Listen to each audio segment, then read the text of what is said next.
Welcome back to another World Audiobooks, jumping right into a brand new adventure here of Sherlock Holmes. Hope you guys are enjoying the book. Hope you enjoyed the bonus episode that went out. If you haven't checked out Craft Lit, do that. Craft Lit podcast. They've also got a bunch of great audiobooks on there as well. So if you like this podcast, I'm betting you'll like them as well. Thanks guys for listening to the podcast. I want to say welcome to any new listeners who came over from Craft Lit, because Craft Lit was kind enough to publish one of Another World Audiobooks episodes and did see a little spike of listeners. So if you are new coming over from Craft Lit, thank you for listening, and would love to send you a free audiobook, free full audiobook. Just go to anotherworldaudiobooks.com and you can request a free audiobook of all the Another World Audiobooks library, which is constantly expanding. So thanks guys for listening, and let's jump into it without further ado. I give you the next chapter of Sherlock. Chapter 5.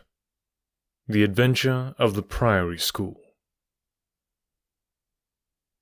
We have had some dramatic entrances and exits upon our small stage at Baker Street, but I cannot recollect anything more sudden and startling than the first appearance of Thornycroft Huxtable, M.A., Ph.D., etc. His card, which seemed too small to carry the weight of his academic distinctions, preceded him by a few seconds, and then he entered himself. So large, so pompous, and so dignified, that he was the very embodiment of self-possession and solidity. And yet his first action, when the door had closed behind him, was to stagger against the table, whence he slipped down upon the floor, and there was that majestic figure prostrate and insensible upon our bearskin hearth-rug. We had sprung to our feet, and for a few moments we stared in silent amazement at this ponderous piece of wreckage, which told of some sudden and fatal storm far out on the ocean of life. Then Holmes hurried with a cushion for his head, and I with brandy for his lips. The heavy white face was seamed with lines of trouble. The hanging pouches under the closed eyes were leaden in colour. The loose mouth drooped dolorously at the corners, and the rolling chins were unshaven. Collar and shirt bore the grime of a long journey, and the hair bristled unkempt from the well-shaped head. It was a sorely stricken man who lay before us. "What is it, Watson?" asked Holmes. "Absolute exhaustion, possibly mere hunger and fatigue," said I, with my finger on the thready pulse, where the stream of life trickled thin and small. "Return ticket from Mackleton, in the north of England," said Holmes, drawing it from the watch-pocket. "It is not 12 o'clock yet. He has certainly been an early starter." The puckered eyelids had begun to quiver, and now a pair of vacant grey eyes looked up at us. An instant later, the man had scrambled on to his feet, his face crimson with shame. "Forgive this weakness, Mr. Holmes. I have been a little overwrought. Thank you. If I might have a glass of milk and a biscuit, I have no doubt that I should be better. I came personally, Mr. Holmes, in order to ensure that you would return with me. I fear that no telegram would convince you of the absolute urgency of the case." "When you are quite restored." "I am quite well again. I cannot imagine how I came to be so weak. I wish you, Mr. Holmes, to come to Mackleton with me by the next train." My friend shook his head. "My colleague Dr. Watson could tell you that we are very busy at present. I am retained in the case of the Ferrers documents, and the Abergavenny murder is coming up for trial. Only a very important issue could call me from London at present." "Important?" Our visitor threw up his hands. "Have you heard nothing of the abduction of the only son of the Duke of Holderness?" "What? The late cabinet minister?" "Exactly. We had tried to keep it out of the papers, but there was some rumour in the Globe last night. I thought it might have reached your ears." Holmes shot out his long, thin arm and picked up volume H in his encyclopedia of reference. "Holderness. 6th Duke, KG.P.C., half the alphabet. Baron Beverley, Earl of Carston. Dear me, what a list. Lord Lieutenant of Hallamshire since 1900. Married Edith, daughter of Sir Charles Appledore, 1888. Heir and only child, Lord Saltire. Owns about 250,000 acres. Minerals in Lancashire and Wales. Address Carlton House Terrace, Holderness Hall, Hallamshire. Carston Castle, Bangor, Wales. Lord of the Admiralty, 1872. Chief Secretary of State for... Well, this man is certainly one of the greatest subjects of the Crown." the greatest, and perhaps the wealthiest. I am aware, Mr. Holmes, that you take a very high line in professional matters, and that you are prepared to work for the work's sake. I may tell you, however, that His Grace has already intimated that a cheque for £5,000 will be handed over to the person who can tell him where his son is, and another 1,000 to him who can name the man or men who have taken him." "It is a princely offer," said Holmes. "Watson, I think that we shall accompany Dr. Huxtable back to the north of England. And now, Dr. Huxtable, when you have consumed that milk, you will kindly tell me what has happened, when it happened, how it happened, and finally, what Dr. Thornycroft Huxtable, of the Priory School near Mackleton, has to do with the matter, and why he comes 3 days after an event. The state of your chin gives the date, to ask for my humble services." Our visitor had consumed his milk and biscuits. The light had come back to his eyes and the colour to his cheeks, as he set himself with great vigour and lucidity to explain the situation. "I must inform you, gentlemen, that the Priory is a preparatory school, of which I am the founder and principal. Huxtable's sidelights on Horace may possibly recall my name to your memories. The Priory is, without exception, the best and most select preparatory school in England.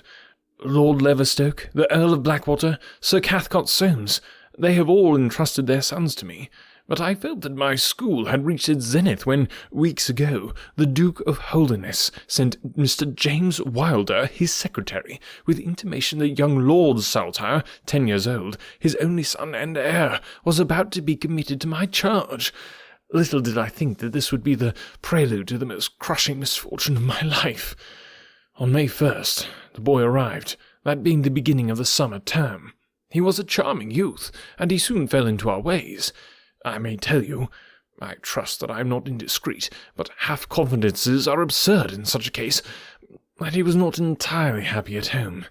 It is an open secret that the Duke's married life has not been a peaceful one, and the matter had ended in a separation by mutual consent, the Duchess taking up her residence in the south of France. This had occurred very shortly before, and the boy's sympathies are known to have been strongly with his mother. He moped after her departure from Holderness Hall, and it was for this reason that the Duke desired to send him to my establishment. In a fortnight, the boy was quite at home with us, and was apparently absolutely happy. He was last seen on the night of May 13th, that is, the night of last Monday. His room was on the second floor, and was approached through another larger room, in which 2 boys were sleeping. The boys saw and heard nothing, so it is certain that young Saltire did not pass out that way. His window was open, and there is a stout ivy plant leading to the ground. We could trace no footmarks below, but it is sure that this is the only possible exit. His absence was discovered at 7 o'clock on Tuesday morning. His bed had been slept in.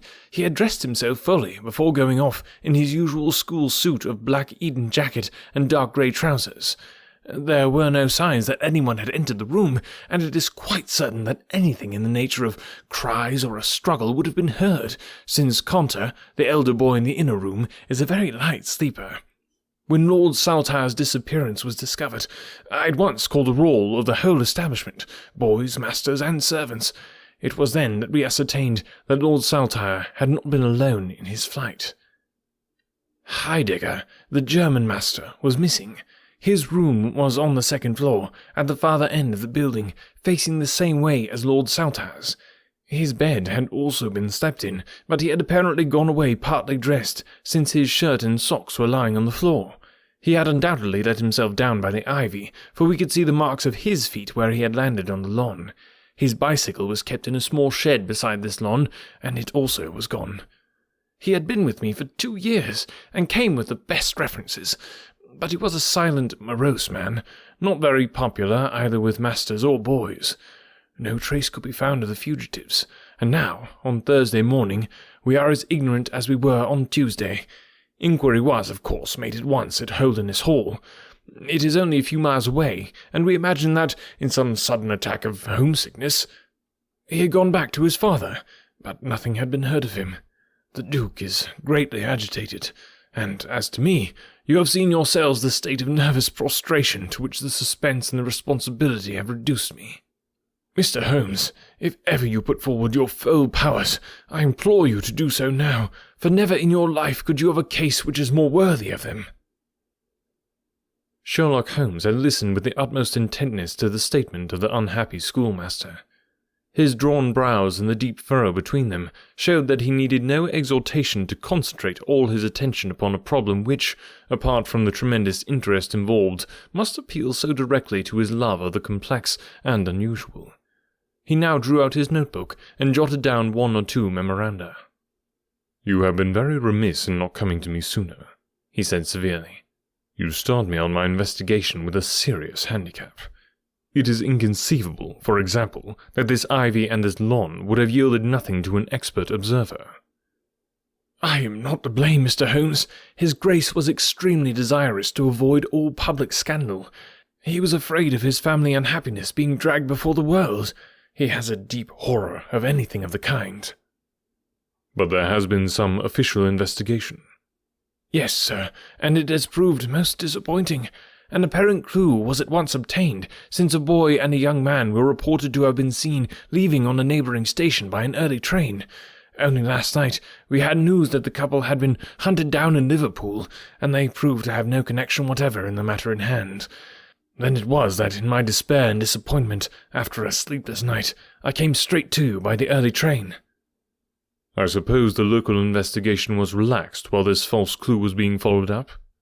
"It was entirely dropped." "So that 3 days have been wasted. The affair has been most deplorably handled." "I feel it, and admit it." "And yet the problem should be capable of ultimate solution. I shall be very happy to look into it. Have you been able to trace any connection between the missing boy and this German master?" "None at all." "Was he in the master's class?" "No, he never exchanged a word with him, so far as I know." "That is certainly very singular. Had the boy a bicycle?" "No."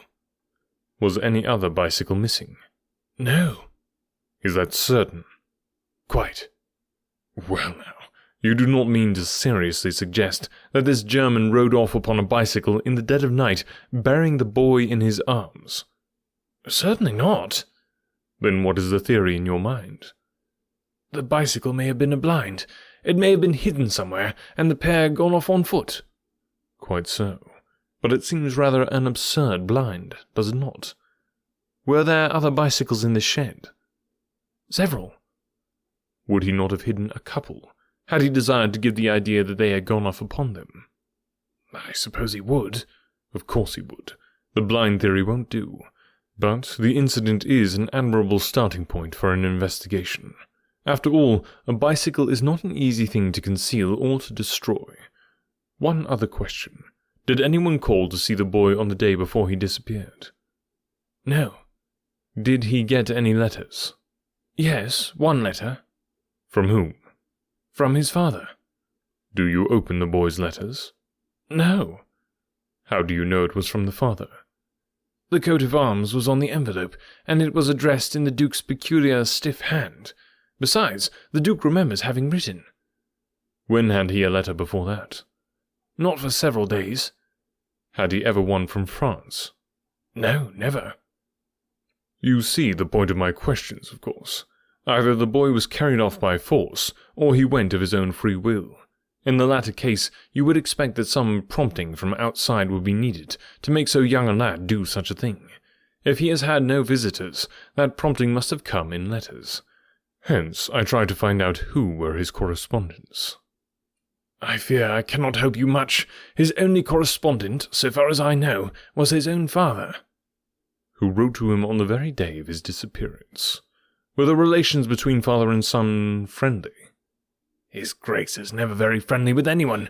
He is completely immersed in large public questions, and is rather inaccessible to all ordinary emotions. But he was always kind to the boy in his own way." "But the sympathies of the latter were with the mother?" "Yes." "Did he say so?" "No." "The Duke, then?" "Good heavens, no." "Then how could you know?" "I have had some confidential talks with Mr. James Wilder, his Grace's secretary. It was he who gave me the information about Lord Saltire's feelings." "I see. By the way, that last letter of the Duke's, Was it found in the boy's room after he was gone? No, he had taken it with him. I think, Mr. Holmes, it is time that we were leaving for Euston. I will order a four-wheeler. In a quarter of an hour we shall be at your service. If you are telegraphing home, Mr. Huxtable, it would be well to allow the people in your neighbourhood to imagine that the inquiry is still going on in Liverpool, or wherever else that red herring led your pack. In the meantime, I will do a little quiet work at your own doors, and perhaps the scent is not so cold but that two old hounds like Watson and myself may get a sniff of it. That evening found us in the cold, bracing atmosphere of the Peak Country, in which Dr. Huxtable's famous school is situated. It was already dark when we reached it. A card was lying on the hall table, and the butler whispered something to his master, who turned to us with agitation in every heavy feature. "The Duke is here," said he. "The Duke and Mr. Wilder are in the study. Come, gentlemen, and I will introduce you." I was, of course, familiar with the pictures of the famous statesman, but the man himself was very different from his representation. He was a tall and stately person, scrupulously dressed, with a drawn, thin face, and a nose which was grotesquely curved and long. His complexion was of a dead pallor, which was more startling by contrast with a long dwindling beard of vivid red, which flowed down over his white waistcoat, with his watch-chain gleaming through its fringe. Such was the stately presence who looked stonily at us from the centre of Dr. Huxtable's hearthrug. Beside him stood a very young man, whom I understood to be Wilder, the private secretary. He was small, nervous, alert, with intelligent light blue eyes and mobile features. It was he who had once, in an incisive and positive tone, opened the conversation. "I called this morning, Mr. Huxtable, too late to prevent you from starting for London. I learned that your object was to invite Mr. Sherlock Holmes to undertake the conduct of this case. His Grace is surprised, Dr. Huxtable, that you should have taken such a step without consulting him." "When I learned that the police had failed—" "His Grace is by no means convinced that the police have failed." "But surely, Mr. Wilder—" "You are well aware, Dr. Huxtable, that his Grace is particularly anxious to avoid all public scandal. He prefers to take as few people as possible into his confidence." "The matter can be easily remedied," said the brow-beaten doctor. "Mr. Sherlock Holmes can return to London by the morning train." "Hardly that, Doctor, hardly that," said Holmes in his blandest voice. "This northern air is invigorating and pleasant, so I propose to spend a few days upon your moors, and to occupy my mind as best I may. Whether I have the shelter of your roof or of the village inn is, of course, for you to decide." I could see that the unfortunate doctor was in the last stage of indecision, from which he was rescued by the deep, sonorous voice of the red-bearded Duke, which boomed out like a dinner gong. "I agree with Mr. Wilder, Dr. Huxtable, that you would have done wisely to consult me. But since Mr. Holmes has already been taken into your confidence, it would indeed be absurd that we should not avail ourselves of his services. Far from going to the inn, Mr. Holmes, I should be pleased if you would come and stay with me at Holderness Hall." "I thank your Grace. For the purposes of my investigation, I think that it would be wiser for me to remain at the scene of the mystery." "Just as you like, Mr. Holmes. Any information which Mr. Wilder or I can give you is, of course, at your disposal." "It will probably be necessary for me to see you at the Hall," said Holmes. "I would only ask you now, sir, whether you have formed any explanation in your own mind as to the mysterious disappearance of your son." "No, sir, I have not." "Excuse me if I allude to that which is painful to you, but I have no alternative. Do you think that the Duchess had anything to do with the matter?" The great minister showed perceptible hesitation. "I do not think so," he said at last. "The other most obvious explanation is that the child has been kidnapped for the purpose of levying ransom. You have not had any demand of the sort?" "No, sir." "One more question, Your Grace. I understand that you wrote to your son upon the day when this incident occurred." "No, I wrote upon the day before." "Exactly. But he received it on that day?" "Yes." "Was there anything in your letter which might have unbalanced him, or induced him to take such a step?" "No, certainly not." "Did you post that letter yourself?" The nobleman's reply was interrupted by his secretary, who broke in with some heat. "His Grace is not in the habit of posting letters himself," said he. "This letter was laid with the others upon the study table, and I myself put them in the postbag." You are sure this one was among them? "Yes, I observed it." How many letters did your Grace write that day? 20 or 30. I have a large correspondence.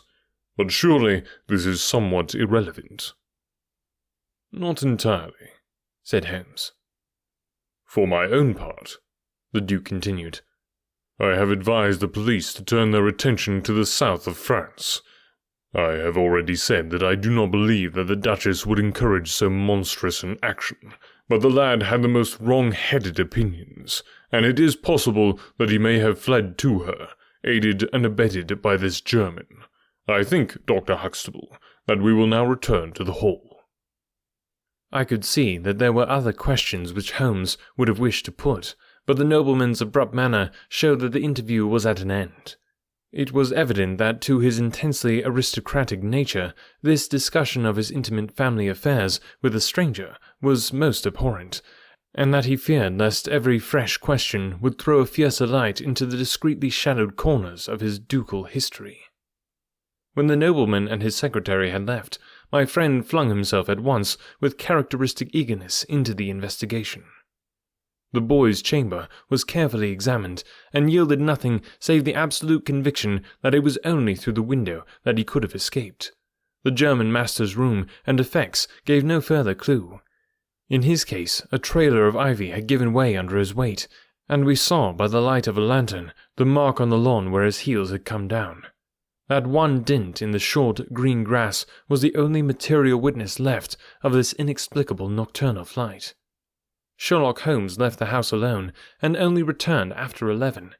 He had obtained a large ordnance map of the neighbourhood, and this he brought into my room, where he laid it out upon the bed, and, having balanced the lamp in the middle of it, he began to smoke over it, and occasionally to point out objects of interest with the reeking amber of his pipe. This case grows upon me, Watson, said he. There are decidedly some points of interest in connection with it. In this early stage, I want you to realize those geographical features which may have a good deal to do with our investigation. Look at this map. This dark square is the Priory School. I'll put a pin in it. Now this line is the main road. You see that it runs east and west past the school, and you see also that there is no side road for a mile either way. If these two folks passed away by road, it was this road. Exactly.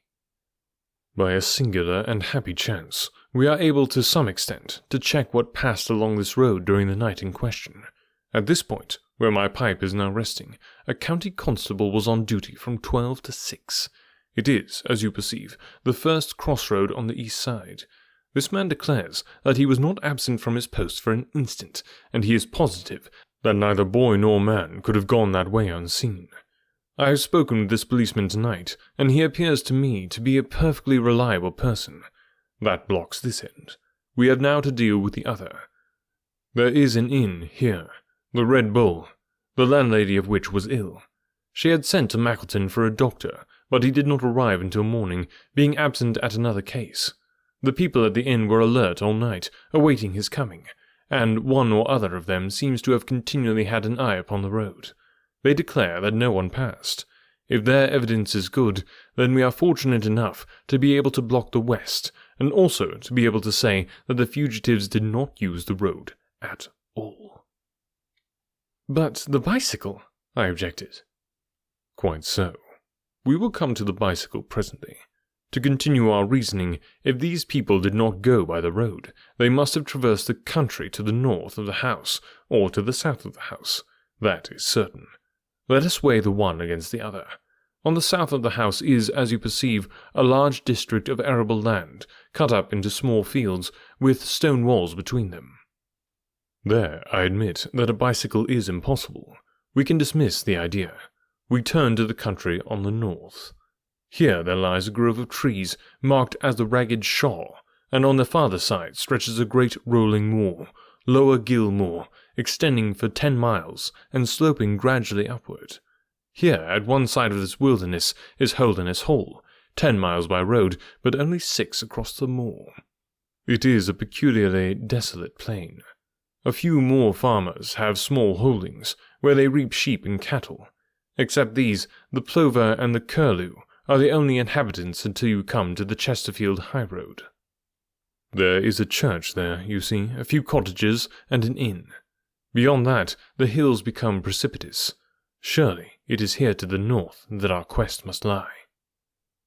But the bicycle? I persisted. Well, well, said Holmes impatiently. A good cyclist does not need a high road. The moor is intersected with paths, and the moon was at the full. Hello, what is this? There was an agitated knock at the door, and an instant afterwards Dr. Huxtable was in the room. In his hand he held a blue cricket cap with a white chevron on the peak. "At last we have a clue!" he cried. "Thank heavens! At last we are on the dear boy's track! It is his cap!" "Where was it found?" "In the van of the gypsies who camped on the moor. They left on Tuesday. Today the police traced them down and examined their caravan. This was found." "How do they account for it?"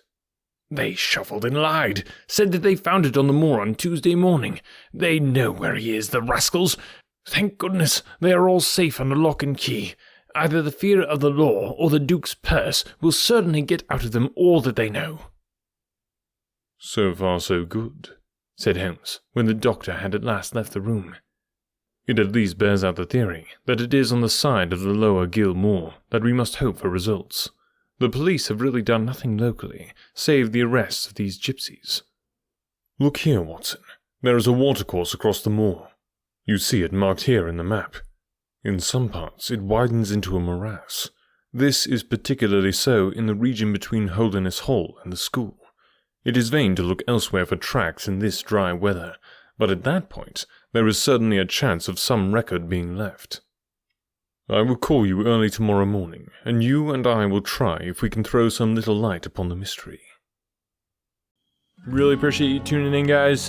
Make sure to share the podcast. That is probably the best way that podcasts can grow, and I would love to grow this. Right now, we've been going for coming on 5 years or over 5 years now, and it's been a wonderful journey. I love being able to do this and all the audiobooks we've gotten to do, but would really love to expand the audience. So I think there's a lot more people that would enjoy the podcast, and I just need your help getting them in touch with the podcast. So check that out. Thanks to our patrons for supporting the show. If you want to become a patron, there's some awesome perks there, as well as some free merchandise if you want to do that. So go to anotherworldaudioBooks.com and you can sign up to be a patron there.